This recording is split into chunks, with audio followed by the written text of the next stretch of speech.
In 1985, Gene Watson faced an ultimatum from Nashville: change your sound or lose your career.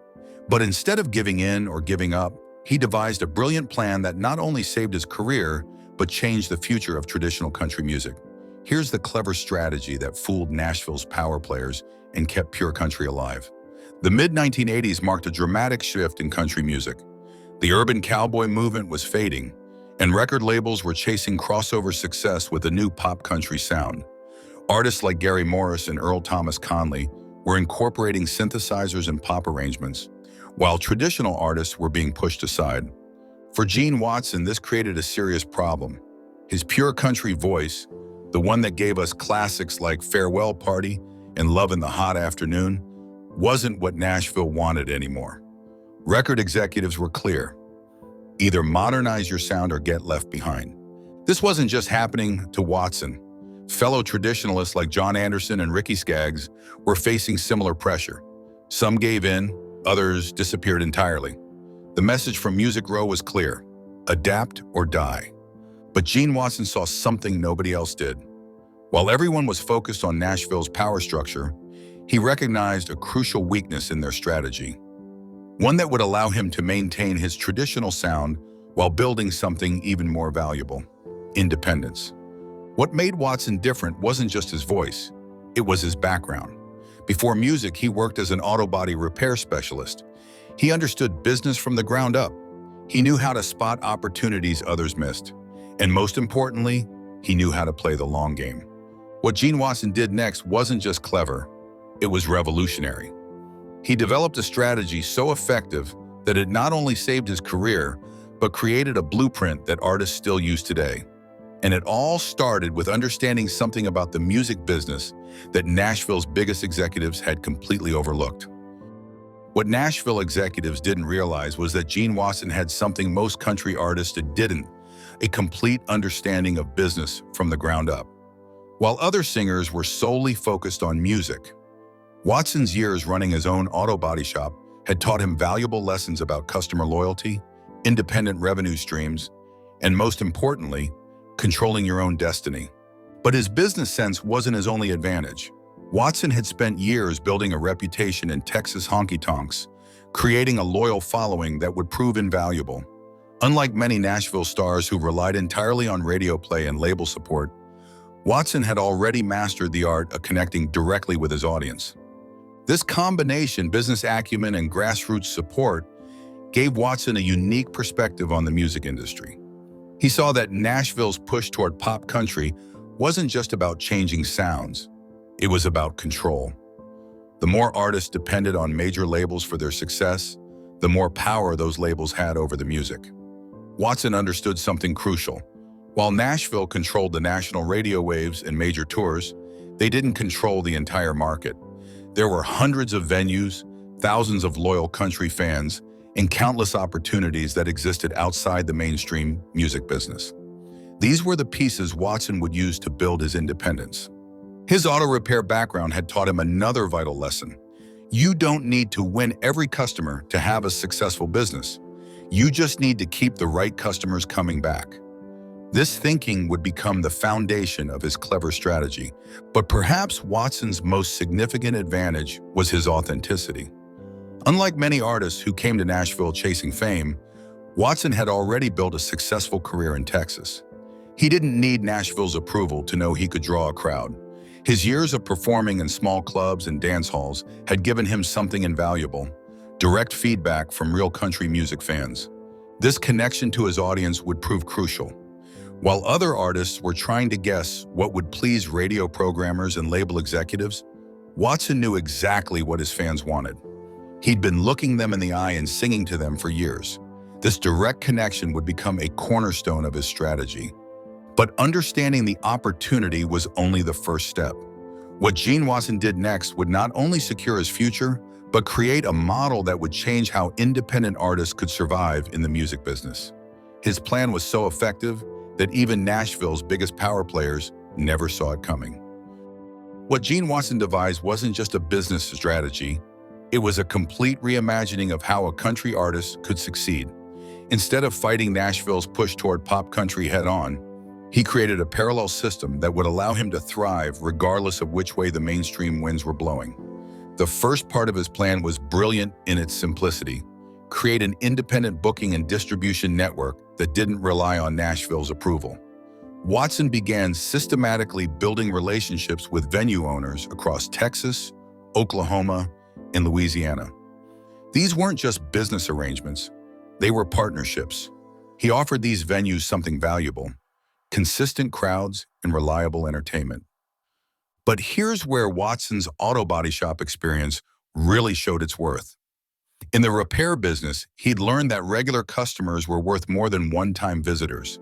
He applied this same principle to his music career, developing a touring circuit that would become known as the Texas Circuit. Instead of chasing national tours, he focused on regular appearances at key venues, building a predictable schedule that fans could count on. The second part of his plan was even more clever. While other artists were burning bridges with Nashville by openly rebelling against the pop country trend, Watson maintained a careful balance. He kept his relationships with Music Row intact while quietly building his independent operation.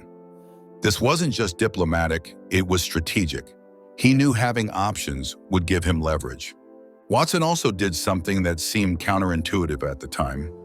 He invested in his own recording equipment. This gave him control over his sound and, more importantly, his schedule. He could record when he wanted, how he wanted, without waiting for studio time or label approval. This independence in recording would prove crucial to maintaining his traditional sound. Perhaps the most brilliant aspect of his plan was how he handled radio. Instead of chasing national airplay, Watson focused on regional stations where he had personal relationships with the DJs. These stations might have been smaller, but their listeners were more loyal and more likely to buy records and attend shows. He also developed a unique merchandise strategy that was years ahead of its time. While most artists simply sold t-shirts and albums at shows, Watson created a complete line of products that appealed to his core audience. He understood that merchandise wasn't just about making money, it was about giving fans a way to show their support and feel part of something bigger. Most importantly, Watson created a fan club system that would become a model for direct-to-fan marketing. He maintained personal connections with his most loyal supporters, sending them exclusive content, advance notice of shows, and special merchandise offers. This wasn't just about making sales. It was about building a community that would support his independence. But having a clever plan was one thing. Executing it was another matter entirely. What happened next would prove that Gene Watson wasn't just a great singer. He was a master strategist who understood something about the music business that would change everything. And the way he pulled it off left Nashville's biggest players wondering how they'd been outmaneuvered by a former auto body shop worker. The brilliance of Gene Watson's strategy wasn't just in its design, it was in how methodically he executed it. Starting in late 1985, he began implementing his plan with the precision of a master mechanic rebuilding an engine, one careful piece at a time. First, he strategically scheduled his performances to create what he called loops, efficient touring routes that minimized travel costs while maximizing audience reach. Instead of the traditional Nashville model of nationwide tours with long gaps in between, Watson maintained a steady presence in his core markets. He might play Houston on Thursday, Dallas on Friday, and Oklahoma City on Saturday, then repeat a similar pattern the next weekend with different cities. This consistent presence had an unexpected benefit. Local businesses began seeing Watson as a reliable draw and started approaching him for partnerships. Dance halls, radio stations, and even local businesses wanted to be associated with his brand of traditional country music. While other artists were struggling to get national sponsors, Watson was building a network of local supporters who had a vested interest in his success. The way he handled recording was equally strategic. Rather than rush to release new music to meet label demands, Watson took advantage of his independent studio setup to record at his own pace. He'd stockpile songs, carefully choosing material that would resonate with his core audience while still maintaining enough commercial appeal to keep Nashville interested. This gave him leverage in negotiations with labels. He always had product ready to go. His relationship with radio was particularly clever. Instead of pursuing the standard promotion route through Nashville, Watson built personal relationships with program directors at key regional stations. He understood something crucial.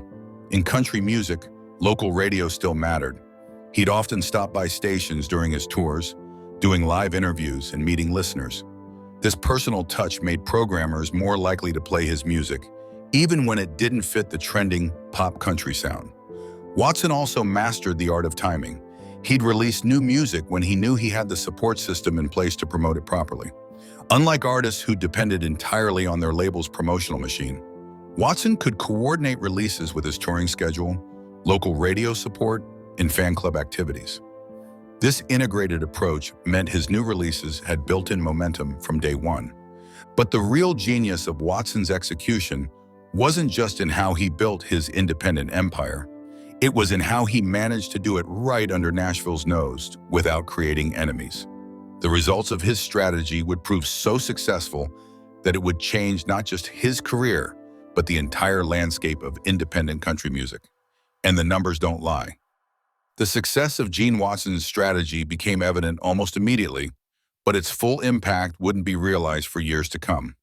By 1987, while many traditional country artists were struggling to fill small venues, Watson was consistently selling out mid-sized theaters and dance halls across the Southwest. The numbers told an impressive story.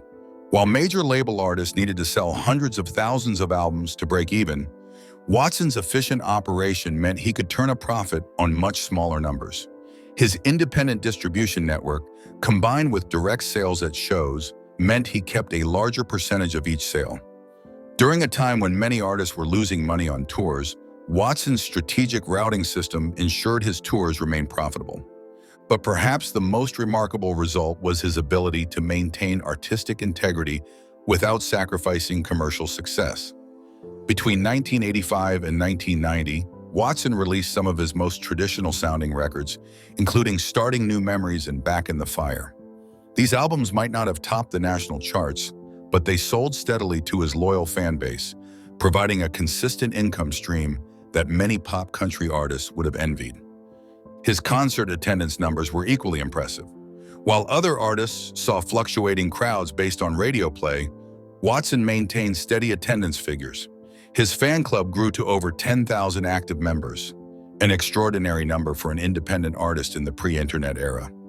These weren't just casual fans, they were devoted supporters who would drive hundreds of miles to see him perform. The financial impact was significant. By controlling his own booking, merchandising, and much of his recording, Watson kept a much larger percentage of his earnings than artists signed to traditional deals. Industry insiders estimated that he was earning more from selling 50,000 albums independently than many artists made selling 200,000 through major labels. Most importantly, Watson proved that an artist could succeed without compromising their musical integrity. His recordings from this period stand as some of the purest country music of the era, featuring steel guitar, fiddle, and traditional arrangements at a time when such sounds were disappearing from country radio. His success also challenged the conventional wisdom about what it took to make it in country music. While Nashville was pushing artists toward a more polished, pop-oriented sound, Watson was demonstrating that there was still a viable market for traditional country music, if you knew how to reach it.